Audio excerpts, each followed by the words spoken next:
Hey guys, welcome back to my channel एजुकेबर और आप सबका स्वागत है फिर से हमारी एक नई शानदार वीडियो में। जैसा कि मोस्टली उन बच्चों को जो हमारे चैनल को फॉलो करते हैं उनको पता ही होगा कि हम पॉलिटिकल साइंस से बेसिकली ज़्यादा जो है कंटेंट लेकर आते हैं। 2022 के एंट्रेंस एग्जामिनेशन के लिए हमने एक फ्री सीरीज़ चला रखी है जो कि है for MA political science entrance test. चाहे वो आपका जेएनयू का हो, डीयू का हो या बीएचयू का हो या किसी भी अदर यूनिवर्सिटी का हो, सब में वो आपको काम आने वाला है। बेसिकली एमए एंट्रेंस का जो आपका सिलेबस है वो कहीं पर भी डिफाइंड नहीं है किसी भी जगह पर ठीक तरीके से, ठीक है। तो इसलिए जो उसके मेन टॉपिक्स हैं मैं उन पे वीडियोस लाने की कोशिश कर रही हूँ। ऑब्वियसली मैं सारे के सारे वीडियो कवर नहीं कर सकती हूँ और स्पून फीडिंग करनी भी नहीं चाहिए, बिकॉज एंट्रेंस आपकी एलिजिबिलिटी को चेक करने के लिए ही होता है कि आप कितना उस सब्जेक्ट के बारे में जानते हो कि आप उसमें मास्टर्स कर सको।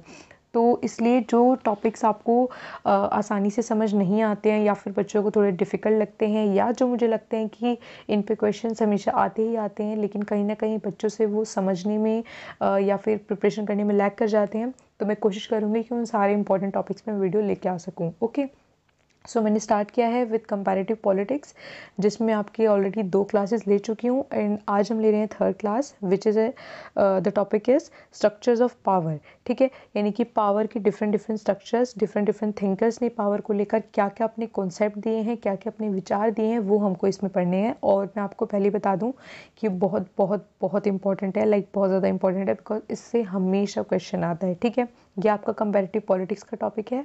मैं कंपैरेटिव पॉलिटिक्स के 2 क्लासेस ऑलरेडी ले चुकी हूँ। अगर आपने नहीं देखे हैं तो आप नीचे डिस्क्रिप्शन बॉक्स में प्लेलिस्ट से जाकर देख सकते हो, जो कि एमए पॉलिटिकल साइंस की प्रिपरेशन की है।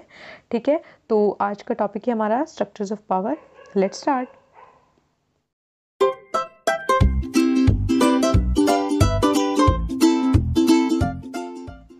So this is our first slide. Before starting, I would like to give some of the introduction of power, कि power होता क्या है और power का elite theory क्या है, because basically आपको comparative politics में power का elite theory पढ़ना है। ठीक है, तो एलिट क्या होता है? एलिट होते हैं जो नॉर्मल पीपल से एक थोड़ा हायर क्लास होता है, जिसको हम हायर क्लास में बोल देते हैं इन जनरल लैंग्वेज, लेकिन उसको एलिट क्लास हम बोलते हैं। लाइक एलिट क्लास होते हैं पढ़े लिखे अमीर लोग। ठीक है, तो एलिट क्लास वो होते हैं जिनके पास पावर होती है जो कि ऑर्डिनरी पीपल के पास नहीं होती है। उनके पास रिसोर्सेज होते हैं जो ऑर्डिनरी पीपल के पास नहीं होते हैं। उनके पास अप्रोच होती है, हाई अप्रोच होती है, लाइक अपनी चीज़ों को वो दूसरे लोगों पर, यानी कि जो नॉर्मल पीपल है उन पर थुपवा सकते हैं, उन पर इम्पोज करवा सकते हैं। ठीक है, तो बेसिकली एलीट लोग होते हैं। तो हमें बेसिकली पावर का जो एलीट थ्योरी है, लाइक एलीट जो पीपल हैं, एलीट जो ऑर्गेनाइजेशन है, एलीट जो पूरा का पूरा सिस्टम है, जो कि जिसमें सारे एलीट लोग हैं, वो किस तरीके से अपनी पावर को मेंटेन करते हैं और किस तरीके से वो जनरल लोगों पर थोपी जाती है। ठीक है, तो हम ये इसमें पढ़ने वाले हैं। तो before start I would like to say some of the introduction कि एलीट कौन होते हैं। Elite is a theory of the state. Elite theory is a theory of state that seeks to describe and explain power relationship in contemporary society. जैसे कि मैंने आपको बताया कि हमको ये क्या बताने की कोशिश करता है, ये हमको बताने की कोशिश करता है कि पावर रिलेशंस कैसे हैं सोसाइटी में एलीट के with general people. Okay, by being in the influential position और via financial support in corporation, organizations, think tanks and governmental institutions, etc. These elites exert their latent domination influence over the policy and political decision making.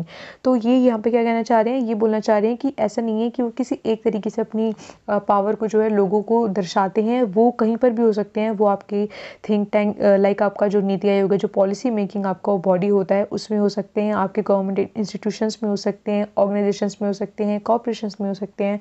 तो या तो वो अपना domination दिखाकर या फिर financial तरीके से या फिर अपने डिसीजन मेकिंग के थ्रू वो किसी भी डिफरेंट तरीके से अपनी पावर को जो है शो करते रहते हैं समय समय पर। ठीक है, तो एलीट थ्योरी बेसिकली 2 अजम्पशंस के ऊपर चलता है। फर्स्ट है democracy is a utopian folly, यानी कि उनका कहना है कि डेमोक्रेसी का जो एक लिटरल मीनिंग है, डेमोक्रेसी का मतलब होता है लोगों का लोगों पर शासन। ठीक है, लोगों द्वारा लोगों पर शासन। तो वो बोलते हैं कि डेमोक्रेसी जो है एक फुल ऑफ यूटोपिया है, बिकॉज एक कैपिटलिस्ट सोसाइटी के अंदर आप डेमोक्रेसी को इस्टेब्लिश कर ही नहीं सकते, आप डेमोक्रेसी को फ्लरिश करा ही नहीं सकते हो। ठीक है, सेकेंड है आपका democracy in its idealist form can not function in a capitalist system. जैसे कि मैंने आपको बताया कि फर्स्ट उनके लिए ये है कि डेमोक्रेसी एक यूटोपिया है। क्यों है कि सेकंड पॉइंट में वो बताते हैं बिकॉज डेमोक्रेसी एक ऐसा आइडियल फॉर्म है जिसको आप कैपिटलिस्ट फॉर्म सोसाइटी के अंदर इस्टेब्लिश नहीं कर सकते हो। ठीक है। इटालियन स्कूल ऑफ इलिटिज़म, ठीक है। तो बेसिकली जो आपके पावर एलिट में जो बेसिकली जो थिंकर्स आते हैं वो मेनली इटली के थिंकर्स हैं, लाइक परीटो, मॉस्का। तो इसलिए इस स्कूल को क्या कहा जाता है, इटालियन स्कूल ऑफ एलिटिज्म भी कहा जाता है। ये क्वेश्चन भी आपको आ सकता है और आई थिंक आ भी रखा है प्रीवियस ईयर में कि इटालियन स्कूल ऑफ एलिटिज्म क्या होता है, या फिर कौन से thinker Italian school of elitism से जो है बिलोंग करते हैं। तो आपको वही क्वेश्चन लिखने हैं, परीटो, मॉस्का, रॉबर्ट मिशेल्स। तो ये कुछ ऐसे थिंकर्स हैं जो कि इटली के थिंकर थे, जिन्होंने पावर एलिट को लेकर अपने जो है थ्योरी लेकर आए थे। ठीक है। प्रोपोनेंट्स यहाँ पे आप देख सकते हो, Pareto, Mosca and Michels. Power lies is position of authority, that means with those having key position in political and economic institution there is difference between elites and non elites. ठीक है। तो ये क्या बोलते हैं कि बेसिकली जो power होता है वो पावर क्या होता है कि उन पीपल के अंदर, यानी कि जो आपके इंस्टीट्यूशंस में बैठे हुए हैं, जो आपके इकोनॉमिक इंस्टीट्यूशंस में बैठे हुए हैं, आपके अदर गवर्नमेंट ऑर्गेनाइजेशंस में बैठे हुए हैं, तो वहाँ से जो अपनी डिसीजन मेकिंग या फिर इकोनॉमिक तरीके से जिस भी तरीके से वो आपके पावर को जो शो कर रहे हैं, तो वो अपने आप को किन से अलग करके देखते हैं, वो अपने आप को नॉन एलिट से अलग करके देखते हैं। लाइक जो जिनकी चीज़ें या फिर जिनके डिसीजन जो है हमारे ऊपर थोपे जा रहे हैं, हम उनको एलिट मान लेते हैं, और जिनके ऊपर थोपे गए हैं उनको हम नॉन एलिट मान लेते हैं। ठीक है। तो इसमें हम स्टार्ट करेंगे, पहला थिंकर है वो हमारा परीटो। ठीक है। तो परीटो क्या कहते हैं, परीटो एफिशिएंसी और Pareto optimality is a situation where no individual or preference criterion can be better off without making at least one individual or preference criterion worse off. यानी कि परीटो क्या कहते हैं कि इसको जो है एक वर्ड दिया जाता है, वो है परीटो ऑप्टिमैलिटी। ठीक है। तो यानी कि इस सिचुएशन में क्या कहते हैं कि एक इंडिविजुअल को आप तब तक जो है प्रेफर नहीं कर सकते हो, आप उसको जब तक बड़ा नहीं बना सकते जब तक किसी और को आप वर्स्ट ऑफ नहीं कर दोगे। फॉर एग्जाम्पल, आपके पास एक ही टॉफ़ी है, ठीक है, आपके पास 2 बच्चे हैं, आपको दोनों को टॉफ़ी देनी है, तोड़ने वाला हिसाब नहीं चलेगा। ठीक है। बीच में से नहीं तोड़ना है, पूरा टॉफ़ी देना है। तो यानी कि अगर आप एक को दोगे तो दूसरे को छूट जाएगा उससे, है ना। तो वो यही कहना चाह रहे हैं कि आप एक को तब तक प्रेफरेंस नहीं दे सकते जब तक आप दूसरे को वर्स्ट ऑफ नहीं कर दोगे। यानी कि आपके जो रिसोर्सेज हैं, आपकी जो पावर है, जब तक आप एक को नहीं दोगे एक किसी और की वो कीमत पर जाएगा। यानी कि आपका जो पावर है, जो रिसोर्सेज आप जिसको भी दे रहे हो, वो उसकी कीमत पे आ रहा है जिसको नहीं मिला है। ठीक है। फॉर एग्जांपल, आप बोलते हो कि गवर्नमेंट हमने चुनी है, गवर्नमेंट हमारे लिए ये नहीं कर रही, वो नहीं कर रही, तो आप क्या दर्शाना चाह रहे हो कि गवर्नमेंट के पास जो रिसोर्सेज हैं, जो इनकम है, वो आप ही की तो है, लेकिन फिर भी वो उसको यूज़ नहीं कर रही है। ठीक है। तो यही वो दिखाना चाह रहे हैं कि जब तक आप किसी और को वर्स्ट नहीं बना दोगे तब तक आप किसी को बेटर नहीं बना सकते हो। ठीक है। He discuss the existence of 2 types of elites. वो बोलते हैं कि 2 टाइप के एलिट्स जो हैं किसी भी सोसाइटी में होती हैं। फर्स्ट है आपका गवर्निंग एलिट और दूसरा है आपका non governing elite. Governing elite आपके वो होते हैं जो आपके गवर्नमेंट में होते हैं, लाइक आपकी ब्यूरोक्रेसी हो गई, जुडिशरी हो गई, आपके गवर्नमेंट इंस्टीट्यूशन हो गए, गवर्नमेंट के थिंक टैंक्स हो गए जो कि पॉलिसी मेकिंग करती है। और नॉन गवर्निंग होते हैं जिसमें आपके बड़े बड़े कैपिटलिस्ट आ जाते हैं, जो कि गवर्नमेंट में डायरेक्ट तो पार्टिसिपेट नहीं करते हैं, लेकिन फिर भी जो है वो आपकी सोसाइटी को जो है रिफ्लेक्ट कर रहे होते हैं, इफेक्ट कर रहे होते हैं। फॉर एग्जांपल, अगर हम इंडिया का एग्जांपल लें, तो जैसे कि टाटा बिरलाज हैं, तो वो गवर्नमेंट के पार्ट नहीं है, वो कैपिटलिज्म के पार्ट हैं। लाइक वो अलग से एक एलीट क्लास है जो कि नॉन गवर्निंग है, जो कि गवर्नमेंट पे पार्ट नहीं लेती, लेकिन फिर भी उसके डिसीजंस, उसके द्वारा किए गए एक्शंस जो हैं जनरल पब्लिक को जो है इफेक्ट करते हैं। ठीक है। अब उनके द्वारा एक दिया गया एक इम्पॉर्टेंट कंसेप्ट आता है जिसका नाम है आपका लॉ ऑफ सर्कुलेशन। ठीक है। Law of circulation of elites, ये इसका पूरा नाम है, law of circulation of elites, in which he asserts that no political regime or system could be treated as a permanent or stable. यानी कि परीटो क्या कहना चाहते हैं, परीटो कहते हैं कि कोई भी जो सिस्टम होता है, पॉलिटिकल सिस्टम होता है, उसमें जो गवर्निंग एलिट होते हैं वो कभी भी परमानेंट नहीं रहते हैं, यानी कि कभी भी स्टेबल नहीं रहते हैं। जैसे जैसे रेजिम, यानी कि जो सत्ता होती है, जैसे जैसे वो परिवर्तित होती रहेगी, जैसे जैसे वो बदलती रहेगी, आपके जो एलिट है वो भी चेंज होते रहेंगे।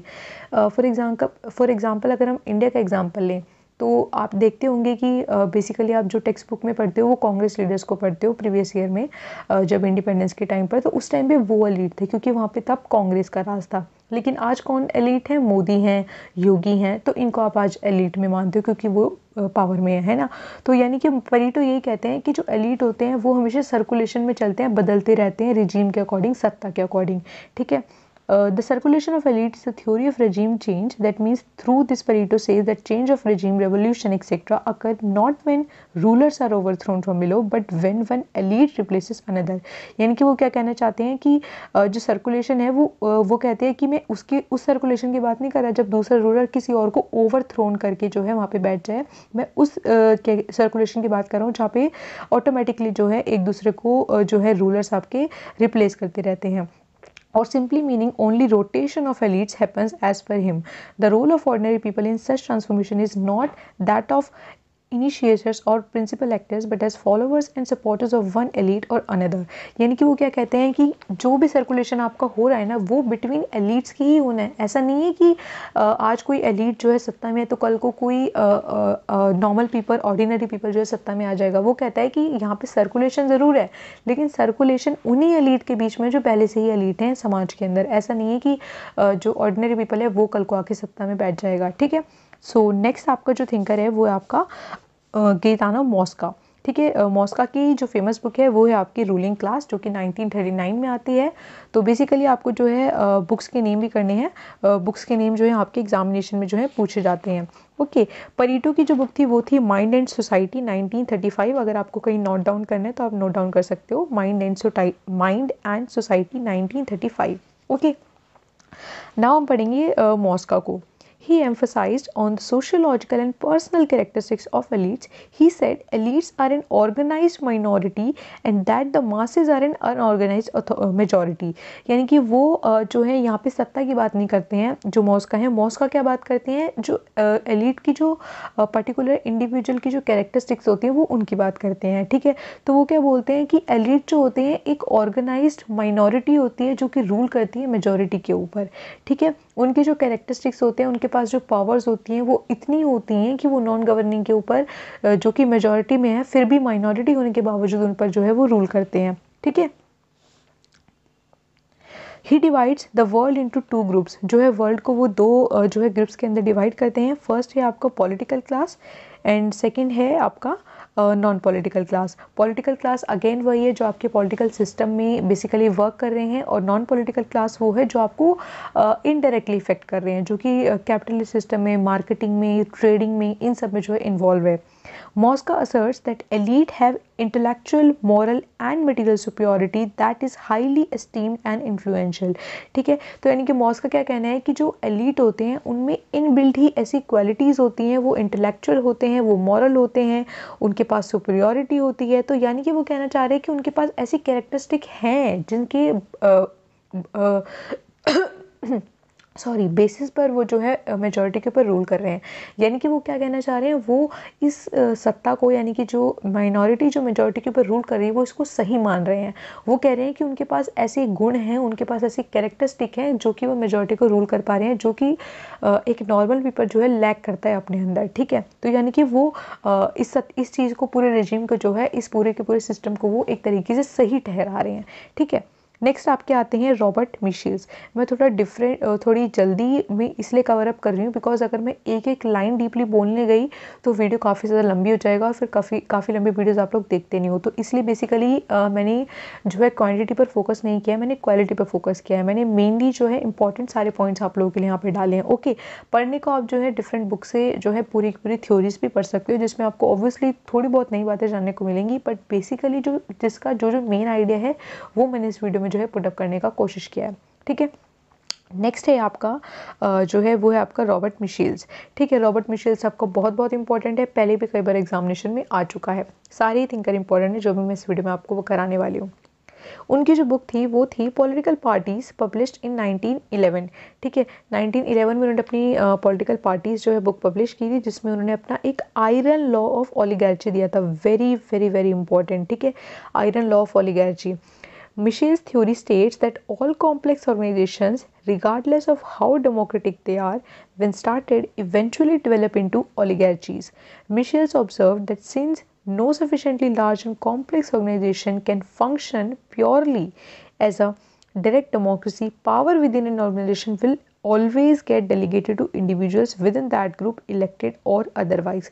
तो बेसिकली मिशेल्स का क्या मेन आइडिया जो क्या था, मैं इन सारी लाइंस को आपको छोटे से वर्ड में बता देती हूँ, छोटे से सेंटेंस में, कि बेसिकली मिशेल्स का आइडिया क्या था। वो कहते हैं कि किसी भी सिस्टम में, कैसा भी कंट्री हो, कैसा भी सिस्टम हो, वेदर इट इज़ प्रेसिडेंशियल और प्राइम मिनिस्ट्रल, तो बोलते हैं कैसा भी सिस्टम हो, वहाँ पर शुरुआत जो है वो आप कैसी भी शुरुआत करो, किसी भी टाइप के सिस्टम की शुरुआत करो, लेकिन अल्टीमेटली वहाँ पर जो है एक गवर्निंग एलीट जो है वहाँ पे बन जाता है, एक ओलिगार्ची क्लास बन जाते हैं। ओलिगार्ची होते हैं जो एलीट क्लास होती है, ठीक है। तो बोलते हैं कि एक ओलिगार्चीज का जो है एक ऑर्गेनाइजेशन बन जाता है, एक ग्रुप बन जाता है जो कि पूरे के पूरे सिस्टम को जो है गवर्न करता है। हालांकि आपका सिस्टम बहुत बड़ा है, लेकिन फिर भी उसमें आपके एक कुछ ऐसे टॉप क्लास के ओलिगार्चीज होंगे जो कि पूरे के पूरे सिस्टम को जो है रूल करेंगे, रिगार्डलेस ऑफ आवर सिस्टम, ठीक है। आपका सिस्टम जो है कोई भी हो, फिर भी जो है वो ही पूरे के पूरे सिस्टम को जो है गवर्न कर रहे होते हैं, ठीक है। और जो है बार बार ट्रांसलेट होकर, बार बार जो है ट्रैवल करके जो है पावर उन्हीं के हाथ में जो है बार बार आ जाती है, ठीक है। इंडिविजुअल के हाथ में, यानी कि कभी भी नॉर्मल पीपल के हाथ में जो है कभी भी वो नहीं पहुंच पाती है। ओके, कंटेम्प्रेरी एलीट थ्योरीज, तो अभी तक जो थे ये आपके इटालियन थ्योरीज थे, ठीक है। लेकिन कंटेम्प्रेरी एलीट थ्योरीज कुछ और हैं जो आपको पता होनी चाहिए। फर्स्ट है आपका उसमें सी राइट मिल्स, जिनकी जो बुक है the power elite, important book है, प्लीज़ नोट डाउन कर लेना। और अगर आपको पीपीटी चाहिए तो भी मैं टेलीग्राम पे डाल दूंगी, आप ज्वाइन कर सकते हो नीचे डिस्क्रिप्शन बॉक्स पे। और प्लीज़ चैनल को सब्सक्राइब कर लेना अगर आपको वीडियो हेल्पफुल लगे तो, और अपनी फ्रेंड्स के साथ भी शेयर करना, ठीक है, उनकी भी थोड़ा हेल्प हो जाएगी। He talked about the system of power, class, alliances and relationships existing within United States. He called the power elite to a triumvirate of power groups, political, economic and military. ठीक है, तो यानी कि उसका क्या कहना था, उसने बेसिकली यूएस को एक एज अ केस स्टडी लिया था, यूएस में क्या क्या इम्पैक्ट हो रहा है उसके बेसिस पे उसने पावर को जो है समझने की कोशिश की थी। तो उनका क्या कहना था कि यूएस में एक तरीके का जो क्लास है वो ऐसा बन चुका है पॉलिटिकली, इकोनॉमिक और मिलिट्री तरीके से, ये इसको बोलते हैं ट्राइमविरेट ऑफ पावर ग्रुप्स, ठीक है। उसने ये तीन जो है एस्पेक्ट बताए थे, political, economic and military. Okay, तो वो बोलते हैं कि जो एलीट होते हैं वो पॉलिटिकली, इकोनॉमिकली और मिलिट्री, इन तीन जो है वेज से पूरे के पूरे जो है यूएस को, पूरे के पूरे यूनाइटेड स्टेट्स को जो है इफ़ेक्ट कर रहे थे। तो उनका ये मानना था कि बेसिकली पूरी सोसाइटी को ये एलीट इन तीन तरीक़ों से चलाते हैं, पॉलिटिकली, इकोनॉमिकली और मिलिट्री, ठीक है। तो बोलते हैं कि इससे जो है आपकी क्लासिकल डेमोक्रेसी का जो आइडिया है कि लोगों द्वारा लोगों पर शासन, वो आपका कहीं ना कहीं डिग्रेड हो जाता है, ठीक है। बिकॉज ये कुछ ही एलिट हैं जो कि इन थ्री एस्पेक्ट से जो है पूरे के पूरे यूएस के ऊपर जो है कब्जा जमाए हुए थे। तो बेसिकली इनके लिए वो एक वर्ड यूज़ करते हैं, वो है white collar workers. White collar workers कौन होते हैं, लाइक एलीट क्लास को जो है रिप्रेजेंट करते हैं यहाँ पे वो, यानी कि जो वर्किंग क्लास होती है, जो ब्यूरोक्रेसी होती है, ठीक है। तो बोलते हैं लाइक जो ब्यूरोक्रेसी होती है, जो वाइट कॉलर वर्कर्स होते हैं, वो पूरे के पूरे सिस्टम को जो है यहाँ पे जो है हाथों में संभाले हुए हैं, हाथों से रेगुलेट कर रहे हैं, ठीक है। कठपुतली आप बोल सकते हो। हु दस dominates the politics and decision making in US, जो कि सारी के सारी डिसीजन मेकिंग और जितनी भी पॉलिटिक्स यूएस में चल रही थी उसको जो है इफेक्ट करते हैं, कौन, वाइट कॉलर वर्कर्स, ठीक है। Talks about the degradation of democracy, की मैं आपको ऑलरेडी बता चुकी हूँ। नेक्स्ट है आपका रॉबर्ट डी पुतनाम, ठीक है। Putnam talked about the crisis of social capital, that means unprecedented collapse of social, civic, political and associational life in US since 1960s। तो वो क्या बताने की कोशिश करते हैं कि इस पावर की वजह से, यानी कि जिसके बारे में मैं आपको बताऊंगी, उसकी वजह से यूएस में, उन्होंने भी यूएस को ही एक एज अ केस स्टडी और एज ए मॉडल लिया है। उन्होंने बताने की कोशिश की कि 1960s से जो है यूएस में सोशली, सिविक और पॉलिटिकल तरीके से जो एक तरीके से कोलैप्स हुआ है सारी की सारी वैल्यूज़ का, ठीक है। वहाँ पे एक तरीके का क्राइसिस आ गया है। वो बोलते हैं कि यूएस का जो एक कॉमन सिटीजन है, वो किसी भी तरीके के डिबेट में, डिस्कशन में, किसी भी तरीके से लाइक वो इंटरेस्टेड ही नहीं है। इस तरीके से वो बोलते हैं कि सारी की सारी जो वैल्यूज़ हैं, जो आपकी सोशल वैल्यूज़ हैं, उनका डिग्रेडेशन हो चुका है। वो पॉलिटिकल सिस्टम में जो है इच्छुक तरीके से जो है पार्टिसिपेट ही नहीं करते हैं। तो वो एक तरीके से उसको डिग्रेडेशन की तरह देखते हैं। तो वो बोलते हैं कि इस तरीके से एक एक्टिव सिटीजन का जो पार्टिसिपेशन होना चाहिए डेमोक्रेसी के अंदर, वो यूएस में जो है लैक कर गया इन सब चीज़ों की वजह से। और इन वैल्यूज़ को वो एक नाम देते हैं, वो है आपका सोशल कैपिटल। ठीक है, कैपिटल क्या होती है? आपने देखा होगा कि किसी भी आप जब कोई भी सेटअप स्टार्ट करते हो, लाइक आपका जब स्टार्टअप शुरू करते हो, आप कोई बिजनेस स्टार्टअप शुरू करते हो, तो उसमें आपको कैपिटल की नीड होती है, यानी कि आपके जो भी रिसोर्सेज होने वाले हैं और आपके क्या क्या एसेट्स होने वाले हैं, तो वो सब आपकी कैपिटल होती है जिनकी बेसिस पे आप अपने बिजनेस को खड़ा करते हो। तो वो भी यही बोलते हैं कि ऐसी कैपिटल, ऐसी सोशल कैपिटल जो कि डेमोक्रेसी के लिए बहुत ज़्यादा ज़रूरी है, और वो क्या है? आपके एक्टिव सिटीजन जो आपके डिबेट्स में पार्टिसिपेट करें, अपने व्यूज़ रखें, पूरे के पूरे पॉलिटिकल सिस्टम में जो है एंगेजमेंट दिखाएं अपनी। लेकिन यूएस के पीपल जो है बिल्कुल इतना ज़्यादा अपने वर्क में, अपनी पर्सनल लाइफ में इतना बिजी हो चुके हैं कि वो पॉलिटिकल लाइफ के बारे में कोई केयर ही नहीं करते हैं। तो बोलते हैं कि इस वजह से जो है सोशल कैपिटल की वजह से आपका जो डेमोक्रेसी का एक आइडिया है वो कहीं ना कहीं डिग्रेड कर जाता है। ठीक है, सो थैंक्स फॉर वॉचिंग। आज के वीडियो में सिर्फ इतना ही। आई होप आपको वीडियो पसंद आई होगी और समझ आई होगी, और प्लीज़ पसंद आई और समझ आई हो तो प्लीज़ चैनल को सब्सक्राइब ज़रूर कर लेना, बिकॉज आप लोग वीडियो देखते हो लेकिन सब्सक्राइब नहीं करते हो। सब्सक्राइब नहीं करोगे, कमेंट नहीं करोगे, लाइक नहीं करोगे, तो मुझे कैसे पता चलेगा कि आप लोगों को वीडियो हेल्पफुल लग रहा है, नहीं मुझे कंटिन्यू करना चाहिए नहीं। ठीक है, तो अगर आपको समझ आ रहा है तो प्लीज़ मुझे कमेंट करके ज़रूर बताया करिए, ताकि मैं इन वीडियोस को जो है कंटिन्यू कर सकूँ, मुझे समझ आ सके कि आपका जो है डिमांड क्या है, आपका नीड क्या है। ठीक है, और अगर आपको मेरे किसी भी अदर वीडियो का भी कोई पीपीटी चाहिए तो आप मुझे टेलीग्राम पे ज्वाइन कर सकते हो, नीचे डिस्क्रिप्शन बॉक्स में लिंक है, कोई क्वेरी है वो भी आप मुझसे वहाँ पे पूछ सकते हो। और till next class, thanks for watching and bye bye, take care.